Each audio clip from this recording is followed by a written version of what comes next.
Supreme court में लगातार बहुत सारे केसेस आते हैं, देश की अदालतों में भी केस आते हैं, कोई जीतता है कोई हार जाता है।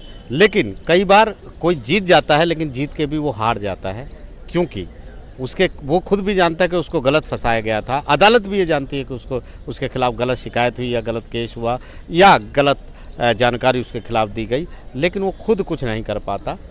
और यानी जो उसको झूठा फंसाता है वो उसे जब तक सज़ा नहीं मिलेगी, जब तक अदालत नहीं चाहेगी, जज नहीं चाहेंगे, उसके खुद के चाहने से कुछ नहीं होता। ये एक बहुत बड़ा एक ज्वलंत मुद्दा है और उसको लेकर अश्वनी उपाध्याय जो किसी परिचय का मोहताज नहीं है, वो PIL लेकर यहाँ पर पहुँचे। अश्वनी जी, आप ही आम दर्शकों को बताइए, आप क्या यहाँ पर सुप्रीम कोर्ट से मांग रहे हो? देखिए, BNS में 32 धाराएं हैं जो झूठी शिकायत, झूठी जांच, झूठी गवाही, झूठा एविडेंस, झूठा हलफनामा उसको अपराध घोषित करती हैं। लेकिन वो 32 की 32 धाराएं प्रभाव में नहीं आ रही हैं, मतलब इफेक्टिव नहीं है, क्योंकि शिकायत करने का अधिकार पीड़ित को नहीं है, शिकायत करने का अधिकार केवल और केवल जज को है। कहने का मतलब, अगर आपके खिलाफ कोई झूठी शिकायत कर दे, झूठा एविडेंस पेश कर दे, झूठा एफिडेविट फाइल कर दे और जिस कोर्ट में मुकदमा चल रहा है उस कोर्ट में जज को लगे कि हाँ ये सब कुछ झूठा है, तो भी आप जाके मुकदमा नहीं लिखवा सकते। जज साहब को खुद ही शिकायतकर्ता बनना पड़ेगा, उनको खुद ही कंप्लेंट फाइल करनी पड़ेगी। वो मुकदमा जज साहब अपनी कोर्ट में भी नहीं चला सकते, उनको पड़ोसी वाली बगल वाली कोर्ट में जाके शिकायत करना पड़ेगा।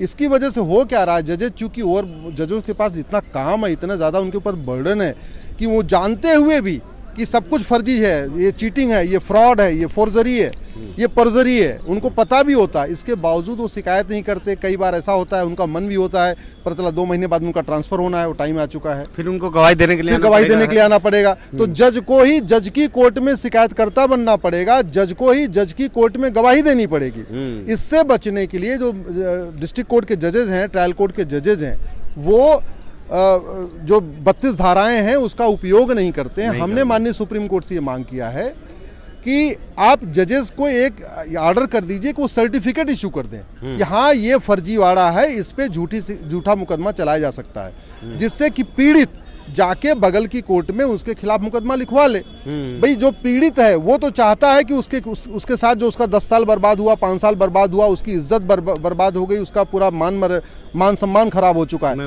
वो तो शिकायत करना चाहता है। लेकिन जजेस के पास इतने ज्यादा काम है कि वो जजेस नहीं करते, और नतीजा ये हो रहा है कि लोग शिकायत कर रहे हैं, 10 साल लगता है अपने आप को बेगुनाह साबित करने में, और शिकायतकर्ता को कुछ हुआ नहीं। जब यहाँ शिकायत करने वालों को दंड मिलना शुरू हो जाएगा, तब जाके ये फर्जी शिकायत रुकेगी। अभी थाने में फर्जी केस की पूरी भरमार है, जो हमारे कोर्ट हैं वो फर्जी केसेस से भरे हुए हैं, असली लोगों को न्याय नहीं मिल पा रहा है। ये जो 5 करोड़ पेंडेंसी है ये सारी सही नहीं है, इसमें बहुत सारे फर्जीवाड़े के चक्कर में है।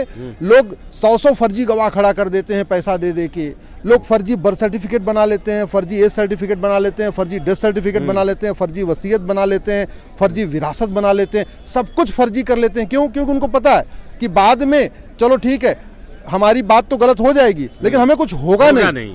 ये जब तक खौफ जब तक खौफ नहीं पैदा होगा कि अगर मैंने कुछ गड़बड़ किया तो मुझे सजा होगी, तब तक ये मुकदमों का बर्डन कम नहीं होगा। सही बात और इसीलिए माननीय सुप्रीम कोर्ट ने आज हमारी PIL पे केंद्र सरकार के अलावा सभी राज्य सरकारों को नोटिस जारी किया है, 4 सप्ताह के अंदर जवाब मांगा है। अप्रैल में इस पर फिर सुनवाई होगी। साफ तौर पर एक बड़ा मुद्दा है और वो लोग इस मुद्दे की अहमियत समझ रहे होंगे जो ऐसे फर्जी मुकदमों की, फर्जी शिकायतों के शिकार रहे हैं। नई दिल्ली से आशीष भार्गव, NDTV इंडिया।